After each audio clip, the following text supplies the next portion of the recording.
Hello everyone, मैं doctor प्रगति गुप्ता और आज हम मिलवाएंगे अपने ही पेशेंट से जो बाय प्रोफेशन डेंटिस्ट हैं, डॉक्टर सुमित कुमार गोयल, रहने वाले हैं अलवर के। अब हम इन्हीं की जुबानी जानेंगे कि कैसे इनकी बीमारी डायग्नोज हुई और क्या क्या चेंजेस, क्या क्या सुधार आए हैं 1 मंथ ऑफ ट्रीटमेंट के दौरान।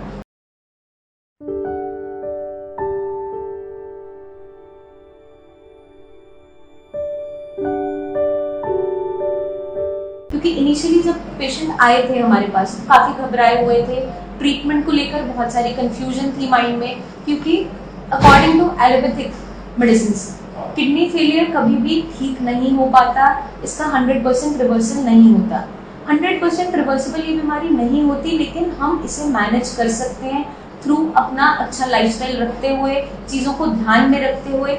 जिस कारण से ये बीमारी हो रही है उस कारण को नज़र अंदाज ना करते हुए, उस पर फोकस करते हुए और स्पेशली उसका ध्यान रखते हुए। क्योंकि अगर हम रीजन को हटा देते हैं जिस कारण से किडनी खराब हो रही है, तो पेशेंट की किडनी कुछ फिल्ट्रेशन लेना स्टार्ट करती है। इनिशियली मेडिसिन की सपोर्ट से जब ये फिल्ट्रेशन लेना स्टार्ट करती है तो पेशेंट की creatinine value, urea values down होनी स्टार्ट हो जाती है। तो समझना ये जरूरी है कि दुश्मन क्रिएटिनिन नहीं है, दुश्मन है वो रीजन जो खराब कर रहा है हमारी किडनी को। इनके केस में वो दुश्मन है हाइपरटेंशन, जो कि काफी लंबे टाइम से इनकी बॉडी में प्रेजेंट था, एक साइलेंट किलर की तरह पड़ा हुआ था। इन्हें कभी पता नहीं चल पाया कि बीपी बढ़ भी रहा है, क्योंकि जब हमने इनकी अल्ट्रासाउंड की रिपोर्ट्स देखी हैं उससे हम आइडिया लगा पा रहे हैं कि पेशेंट की जो किडनी खराब हुई है वो हाइपरटेंशन की वजह से हुई है, क्योंकि दोनों ही किडनी के साइज के अंदर श्रिंकेज देखने को मिल जाती है। तो वही कंडीशन इन पेशेंट के अंदर प्रेजेंट था। जब इनिशियली सुमित जी आपको बीमारी का पता चला, नॉर्मल रूटीन चेकअप के लिए गए? नॉर्मल रूटीन चेकअप के लिए गए थे। ठीक है, कुछ सिम्टम्स महसूस हुए थे? कुछ भी महसूस नहीं हुआ था, केवल वेट लॉस होने लगा था। वेट लॉस होने लगा था, 3 से 4 किलो वेट कम हो गया था। फिर मैंने वैसे T3 T4 TSH करवाया था। ठीक है, तो TSH बढ़ा हुआ आया था। TSH बढ़ा हुआ। बाकी जो सिम्टम हाइपोथायराइडिज्म आ रहा था, बाकी मैचिंग नहीं हो रहा था वेट लॉस की तरफ। उस समय पे डॉक्टर से, जैसे मैं एज डेंटिस्ट होने के नाते, तो मैंने डॉक्टर से उन्होंने कहा कि आप रियली ओके हैं, अपन इसके लिए एलोपैथिक केयर भी करते हैं। ठीक है, तो कहीं ना कहीं वेट लॉस के अलावा सिम्टम्स कोई सिम्टम नहीं थे। उनमें कोई छाप महसूस होता था? मैंने कभी ऐसा देखा नहीं कि नोटिस नहीं। ठीक है, उसके बाद जैसे उन्होंने एलोपैथिक केयर भी किया, तो उन्होंने कहा कि इससे करने से पहले आपकी USG एक बार कर लेते हैं। तो उन्होंने किया, तो उन्होंने कहा कि किडनी की जो साइज है वो कम हो गई है। ठीक है। तो आप एक फंक्शनिंग में भी लॉस आया था जो आपके रिपोर्ट्स में इनकी अब इसका ये है कि आप एक बार सीरम क्रिएटिनिन करवाइएगा और यूरिया करवाओ, उससे पता लगेगा कि नॉर्मल वैल्यू में है या ज़्यादा। मैंने तुरंत करवाया तो उस समय 10.69 था। ठीक है, और ये अचानक से हमें डायग्नोस हुआ। और तो आपकी बॉडी में एज सच वेट लॉस के अलावा सिम्टम्स कोई सिम्टम नहीं था। ठीक है, फिर उसके बाद हम तुरंत ही नेफ्रोलॉजिस्ट से कांटेक्ट किया। उनको जैसे जयपुर मैंने दिखाया, अहमदाबाद IKD में भी दिखाया। ठीक है, वहाँ पर उन्होंने जैसे उस समय तक जाते जाते मेरा जैसे घबराहट से सब कुछ से मेरा जो क्रिएटिनिन था वो वहाँ 11.2 हो गया। अच्छा। उसके बाद जैसे वहाँ दिखाने के बाद उन्होंने लास्ट में कहा कि डायलिसिस होकर ये ट्रांसप्लांट होगा, बाकी बॉडी में ऐसा सच कोई सिम्टम है नहीं। मैंने उसमें देर नहीं की कुछ भी। मैं यहाँ आपका जैसे वीडियो देखकर डॉक्टर पुरु धवन जी का और आपका प्रगति मैम का, उनसे मैंने देखा, सब कुछ देखकर उसके बाद मैंने सोचा कि एक बार अपने को साई संजीवनी चलना चाहिए। थोड़ा मन में कंफ्यूजन ये था कि आयुर्वेद और एलोपैथ का बिल्कुल रहता है, क्योंकि मैक्सिमम लोगों के माइंड में ये मिथ है कि आयुर्वेद से कोई नहीं। बाकी एज मैं जैसे बाय प्रोफेशन मेडिकल में होने के नाते मैंने जैसे ये सब कुछ देखा कि CKD AKD में अपने को डिफरेंस देखा, इसके सिम्टम में देखा कि इसकी लाइफ स्टेज ऐसी होती है, इतना होता है।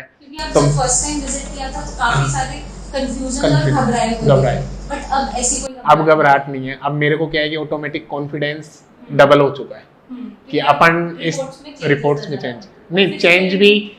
दूसरी बात है कि मेरी बॉडी में ऑटोमेटिक जैसे जो चेहरे का जो लुक है उसमें मैं उस समय बिल्कुल एक तरह से डिप्रेशन में जा चुका था। मेरे को ये लगा कि हाँ, मैंने कभी क्या है कि किसी तरह का कोई शौक नहीं किया, पुअर वेजिटेरियन है, घर में हम घरेलू खाने के अलावा कुछ बाहर का खाते नहीं है।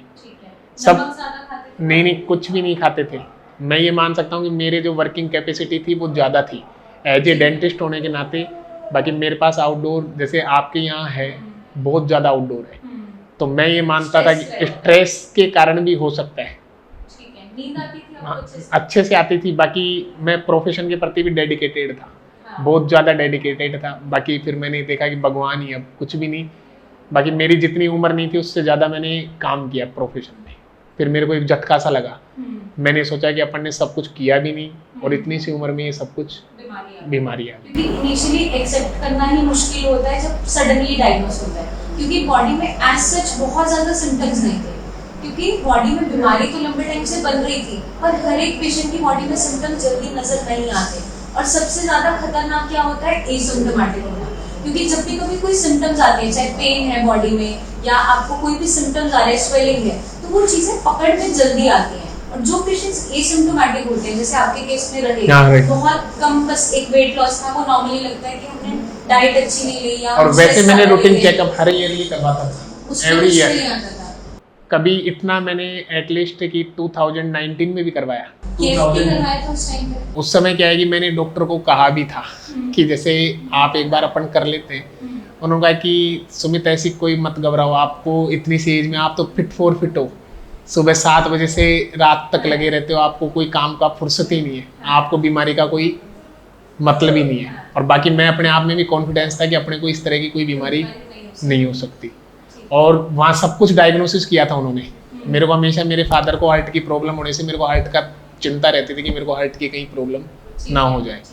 बाकी मैंने हार्ट का चेकअप कई बार करवाता रहता था। बाकी मैंने एक बार वैसे ही किडनी के लिए भी कहा था। बाकी उन्होंने कहा कि नहीं, आप बेवकूफ़ वाली बातें कैसे कर रहे हो, यूरिन सब कुछ अच्छा आ रहा है, ऐसा कोई सिम्टम ही नहीं है।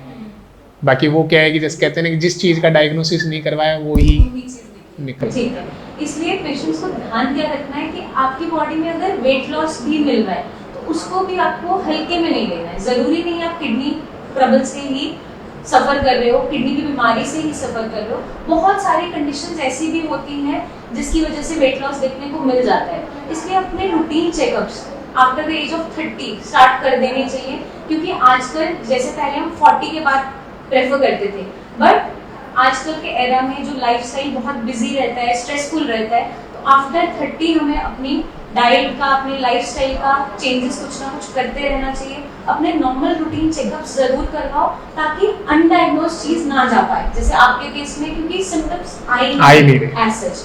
ठीक है, तो अभी हमने जब स्टार्ट किया था ट्रीटमेंट, जिस दिन आप आए थे, हमारा क्रिएटिनिन 10.91 था और यूरिया 136 था और प्रोटीन लॉस 2+ हो रहा था, है ना। बीपी उस टाइम पे भी हमने मेडिसिन के साथ कंट्रोल में चल रहा था, आगे अब और अच्छा चल रहा है। तो उसकी हेल्प से क्या हुआ है, यूरिन में प्रोटीन लॉस काफी हद तक कंट्रोल हो गया, ट्रेसेस में आ गया। ट्रेसेस में यूरिन प्रोटीन का ट्रेसेस में होना इंडिकेट ये करता है कि इस टाइम किडनी रिकवरी की तरफ है, क्योंकि यूरिन में प्रोटीन क्या इंडिकेट करता है कि कितना लॉस किडनी कितना डैमेज हो रही है इस टाइम पे। तो 2+ से ट्रेसेस में आना 1 मंथ के अंदर काफी अच्छी रिकवरी है।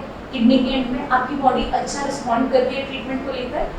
हमें थोड़ा सा ध्यान क्या रखना है, अब हम लाइट प्रोटीन आपका थोड़ा ऐड करेंगे डाइट पे, क्योंकि वजन हमारा थोड़ा सा घट रहा है। इनिशियली हमने प्रोटीन फ्री डाइट पे रखा था, क्योंकि जब ये आए थे तो हम बिल्कुल ऐसी वर्ष पे थे कि कभी भी डायलिसिस हो सकता है पेशेंट का। तो इसको ध्यान में रखते हुए हमने इनिशियली फॉर 1 मंथ पेशेंट को प्रोटीन फ्री डाइट पे रखा, लेकिन खाना पीना बंद नहीं करवाया था। जो बाकी चीज़ें अलाउड थी उसे पेट भर के खाना जरूरी है, वरना पेशेंट की बॉडी में स्ट्रेंथ नहीं होती। क्योंकि आप जैसा काम करते हो, बाय प्रोफेशनल डेंटिस्ट हो, पूरे दिन हमें स्टैंडिंग पोस्चर में रहना पड़ता है।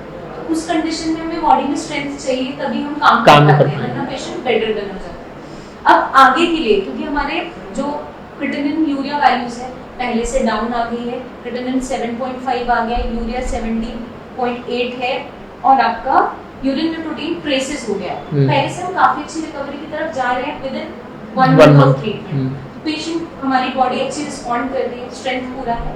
अब इस कंडीशन में मैं इनका लाइट प्रोटीन ऐड कर रही हूँ, इसलिए ताकि पेशेंट की बॉडी में और कोई कॉम्प्लिकेशंस जनरेट ना हो, क्योंकि प्रोटीन इंपॉर्टेंट है हमारी बॉडी के लिए। लंबे टाइम हम इसे ना लेते हुए आगे के लिए अपनी लाइफ को नहीं निकाल सकते क्योंकि पेशेंट की बॉडी में वीकनेस जनरेट होती है। और जैसा इनका लाइफस्टाइल है, वर्किंग एनवायरनमेंट है, डेली रूटीन है, उसके अकॉर्डिंग इनको प्रोटीन की रिक्वायरमेंट है। तो हर एक पेशेंट के एंड पे अलग अलग होता है।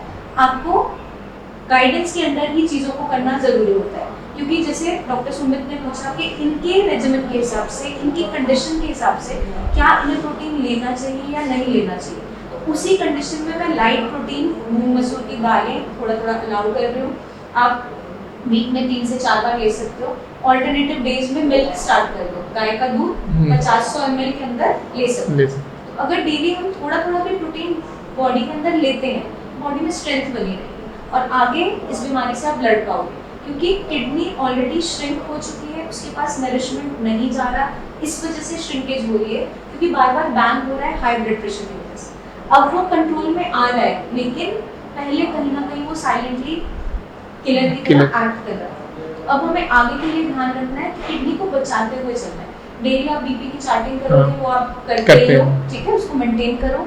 एलोपैथिक मेडिसिन जो आप अपनी बीपी की खा रहे हो, अब अभी नहीं खा रहे, नहीं, पहले भी आपकी जो आपने जो बीपीएम करके दे रखी है आयुर्वेदिक, उसी से कंट्रोल है, बाकी वैसा कोई मेडिसिन नहीं ले रहे। क्योंकि पहले जब उस समय चालू किया था तो मेरा बीपी और भी ज़्यादा डाउन आ गया था, ठीक है, जैसे एम लोग काइंड। तो अच्छी बात है कि हमें एलोपैथिक मेडिसिन की भी नीड नहीं पड़ रही है, बट अकॉर्डिंगली चेक करते हुए चीज़ों को करना है। तो आप इतने अवेयर हो, पर हर एक पेशेंट अवेयर नहीं होता। मैन क्या है कि मेरे को तो ये पता लगने के बाद सदमा, कहने को नहीं मानो कि पूरा तो जैसे मेरा जो प्रोफेशनल बिजनेस, मेरे बच्चे भी छोटे छोटे हैं, सब कुछ, मेरी उम्र बहुत कम है, इसलिए सब कुछ देखते हुए मेरे को तो डर सा लगा कि ये हुआ क्या।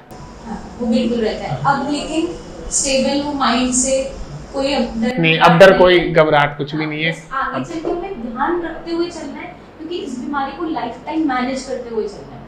तो अगर आपके क्रिटिनल वैल्यूज स्टेबल होने लगते हैं, पेशेंट को थोड़ा सा कॉन्फिडेंस जनरेट होता है, बस इतना होता है। क्योंकि पेशेंट सबसे पहले कंसर्न के साथ क्या आता है, मेरा क्रिटिनल डाउन है।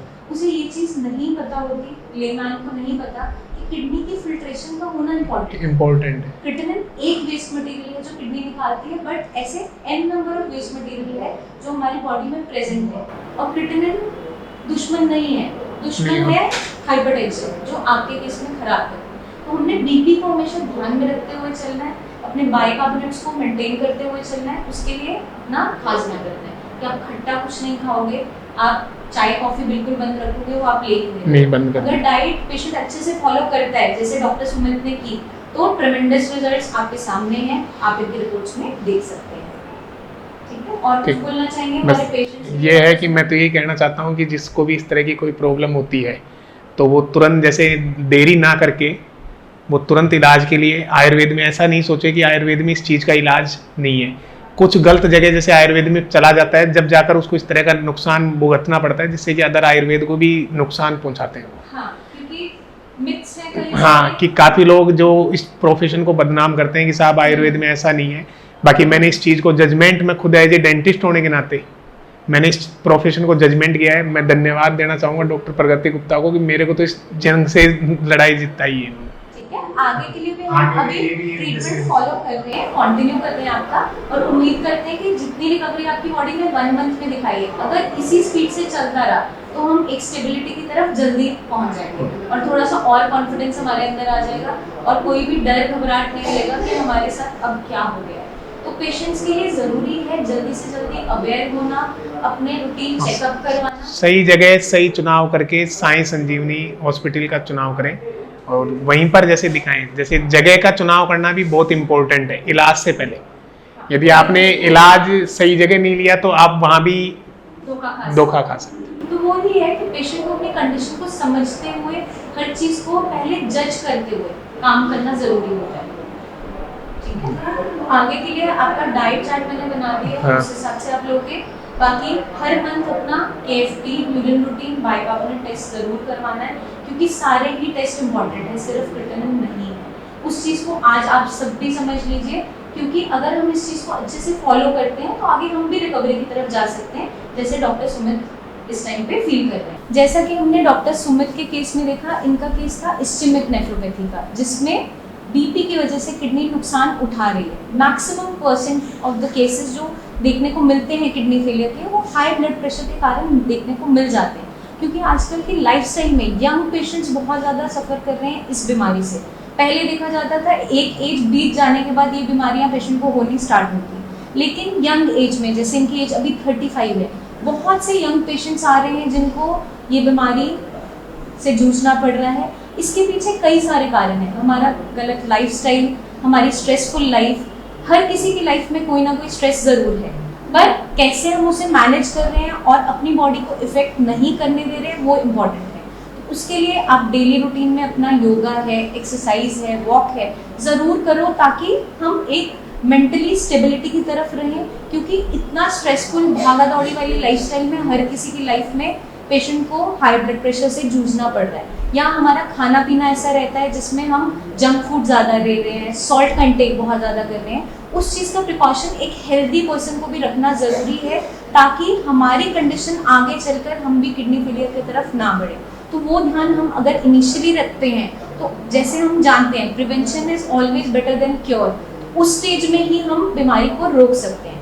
और हाँ, जो पेशेंट सफ़र कर रहे हैं इस बीमारी से, वो साई संजीवनी में जब आते हैं, हम उनका ट्रीटमेंट स्टार्ट करते हैं, तो ट्रिमेंडस रिजल्ट्स देखने को मिलते हैं अगर वो गाइडलाइंस को पूरा अच्छे से फॉलो करते हैं। जैसे कि डॉक्टर सुमित ने पूरा अच्छे से फॉलो किया है, तो उन्होंने सामने अपने रिजल्ट्स भी देखे हैं। जल्दी मिलेंगे नेक्स्ट वीडियोज़ में, तब तक के लिए अपना खास ध्यान रखिए। Take care.